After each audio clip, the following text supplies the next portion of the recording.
जय गजानन. सच्चिदानंद श्री गजानन माऊली charitable फाउंडेशनच्या अंतर्गत कृपासागर वाहिनीवर मी स्नेहल तुमच्याशी संपर्क साधते. आजचा जो अनुभव आहे हा डॉक्टर गर्दे यांचा आहे.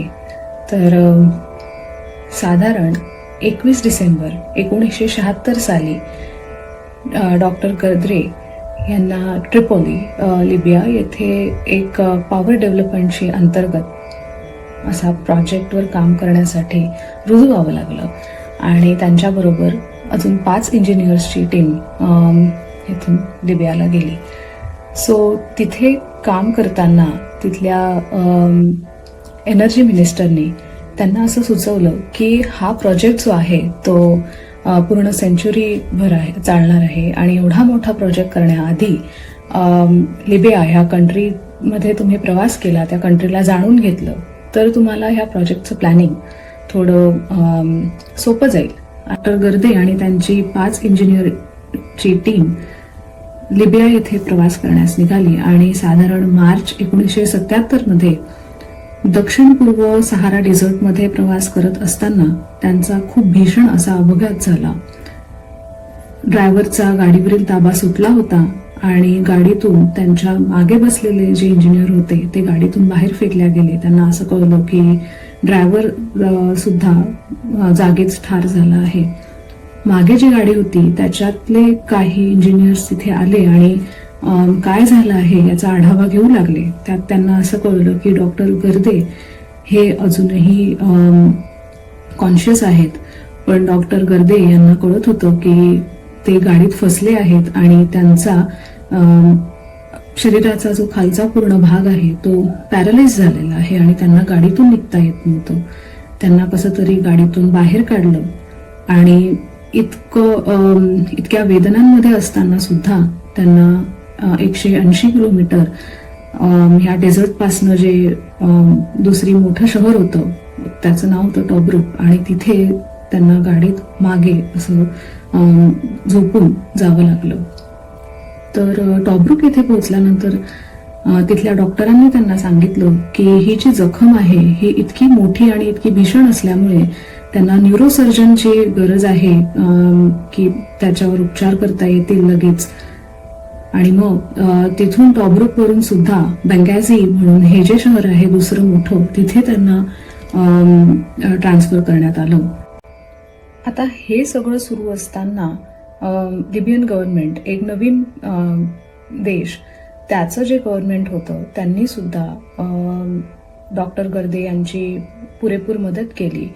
टॉब्रुकवरनं बेंगाझी येथे एअरफोर्स विमानानं त्यांना हलवण्यात आलं आणि बेंगाझी येथे असताना डॉक्टर गर्दे यांनी असं त्यांना रिक्वेस्ट केली की या नवीन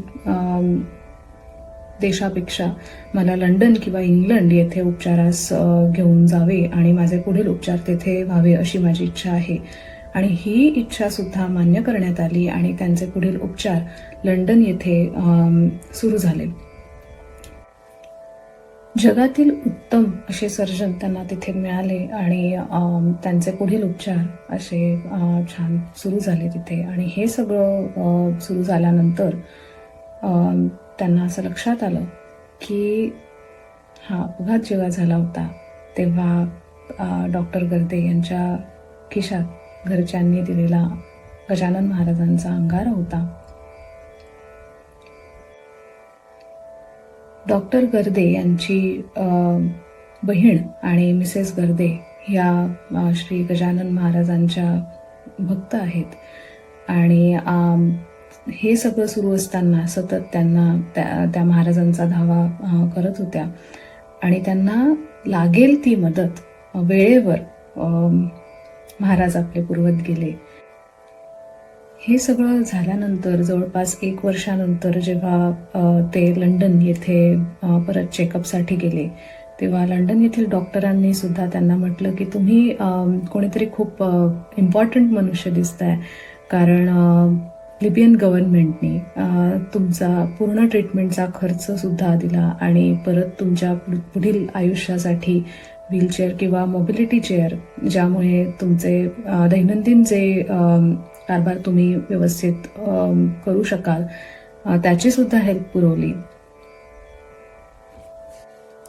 खिशात असणारा महाराजांचा अंगारा आणि घरच्यांनी केलेला महाराजांचा धावा यामुळे डॉक्टर गर्दे यांचे गंडांतर टळले आणि ह्या सगळ्या भीषण अपघातातून ते कसे बाहेर आले. आणि हे सगळं घडून नंतर 1994 साली जवळपास 43 इयर्सची म्हणजे 43 वर्षांची सेवा त्यांनी पूर्ण करून ते सेवानिवृत्त झाले. आणि एवढंच नव्हे तर त्यांच्या सायन्स आणि टेक्नॉलॉजीमधल्या त्यांचे जे काही कॉन्ट्रीब्युशन होतं त्याच्यासाठी त्यांना बरेच अवॉर्डसुद्धा मिळाले. आणि भारतातच नव्हे तर भारताबाहेर सुद्धा त्यांनी बऱ्याच कॉन्फरन्सेस अटेंड केल्या.